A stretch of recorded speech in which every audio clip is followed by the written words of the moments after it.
Thank you and welcome to the show this morning. We're talking to Dr. CPoe2.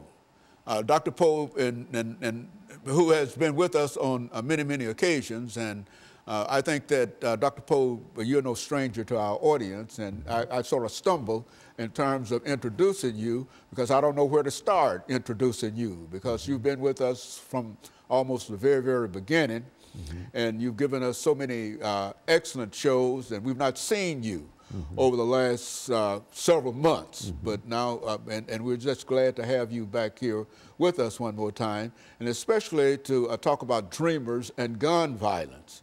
But before we get into the topic this morning, Dr. Poe, let's have you to give our audience some information in reference to your background, your education, some of your experiences, and then some of the things that, in a real sense, motivated you to come here to talk about violence and dreamers and all of those kinds of things that are current in today's discussion. First, let's start off by having you to talk about Dr. CPoe2, and to talk about your background, education, and some of your experiences. And then during that second segment, we'll get into dreamers and gun violence. Okay. I was born in a small town near Orlando, Florida, called Eustis, Florida. Grew up in Sarasota, Florida. In 1956, I came to Tennessee State University and graduated in 1960, and then went on to Meharry Medical College and graduated there in '64. Did an internship in Chicago and was drafted out of my internship. Spent 2 years totally in the U.S. Army. Then eventually came back to Nashville, where I took a job at Meharry Medical College, and subsequent to that, I spent some time at Middle Tennessee Mental Health Institute, which is a local state hospital, and after that, we did some locum tenens work, and so we've been called to ministry since 1976, and we've been pastoring. We was acting pastor at Spruce Street Baptist Church for a while, and then pastor of First Community Church. And since that time, we've been working in corrections in Robeson County, Springfield, Tennessee, and we also have a part-time private practice. And more recently, we have been doing some work at a daycare program in Lebanon, Tennessee.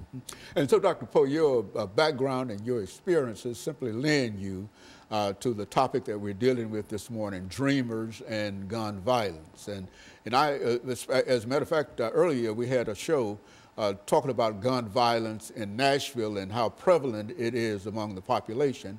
And that's why I'm glad to speak to you in reference to gun violence in Nashville, because I think that you bring a psychological expression in reference to it from your education and your experiences and et cetera. And you can really open it up to us. And let's start off by making some statements in reference to some of the things that has to do with dreamers and gun violence. Right. Dr. Heenan, I would like to start with gun violence, particularly in view of the recent shooting at Marjorie Stoneman Douglas High School in Parkland, Florida. As we speak, the Florida legislature just decided not to take up a bill banning assault rifles. I think it's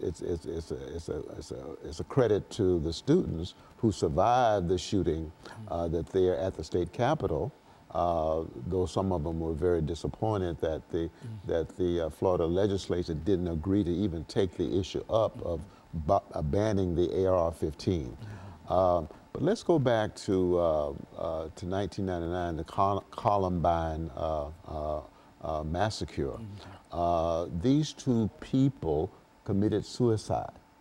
Let's also move on to Sandy Hook. Adam Lanza committed suicide. Let's also go on to Cho at Virginia Tech. He committed suicide. Let's also go on to Stephen Paddock, the Las Vegas shooter. He committed suicide. And I believe that Nicholas Cruz would have committed suicide. And I want to open it up to a discussion of despair. Okay, and I tell you what we'll do. We're going to take our first commercial break, Okay. and then we'll get into this idea of despair. Okay. And we'll be back with our audience